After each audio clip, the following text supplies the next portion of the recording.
We went looking for a place of calm in the Middle East, a place not racked by violence, anxiety, torment. Not an easy mission these days, but we found one in the unlikeliest of spots, Israel's largest city, Tel Aviv, bordered on all sides by danger.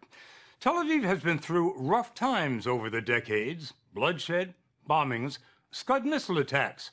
Revolutions, civil wars, Islamic extremists are just a few hours' drive away in every direction. And if Iran ever builds that bomb, Tel Aviv will be well within range. So anything could happen any time. But somehow, Tel Avivians have learned how not to worry about tomorrow. For them, the only time is now. And the best place to spend now, 12 months a year, is the beach.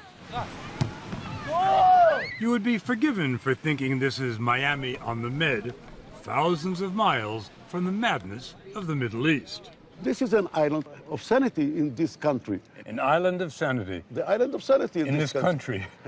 And in the Middle but East. The island is very big. Ron Huldai, who fought as a fighter pilot in 3 wars, has been mayor of Tel Aviv for 13 years. He just started a bike share program. If I look behind you, pointing to Gaza, there are hundreds of rockets, Katyushas, pointing at Tel Aviv. You look that way, there are thousands of missiles from Hezbollah pointing at Tel Aviv. How do you deal with that? This is our life. What else we can do? When you go out of your home in New York, you have the chance to get a car accident. Yeah, you have a chance to get a car accident, but you know that New Jersey doesn't have missiles pointing at you. But in life, there are a lot of risks. Always. Arik Kneller lived through it all. Do you ever feel like you're dancing on the Titanic? Sometimes. Maybe part of the reasons people dance on the tables is because they really believe that tomorrow Tel Aviv is going to be attacked. And they really do live as if it's the last day of Pompeii. And they want to grab every second of it. And many do. There are more bars than synagogues in this city of the Jews. And remember, Tel Aviv is not that far from where Moses came down the hill with those commandments. Years ago, people in Tel Aviv were passionately political. They're not anymore. What happened? They're tired. Part of it is that they're tired.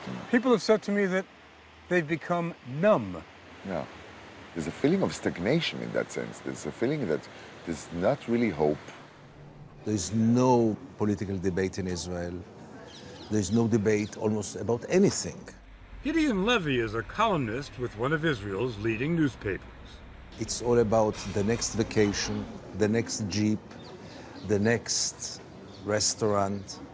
And the good life in Tel Aviv enables you to ignore the real questions. Is it bad taste to bring up politics at a dinner party? Absolutely. Why to spoil the party?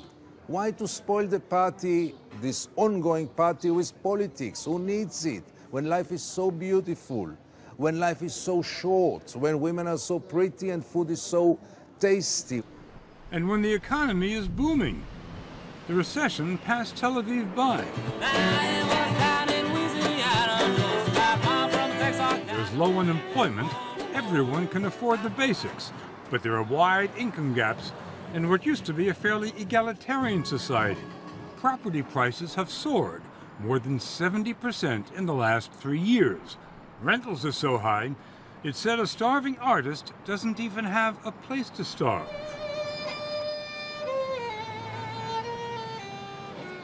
But for the elite, and there are more of them every year, life can be glorious. Wealth is rampant.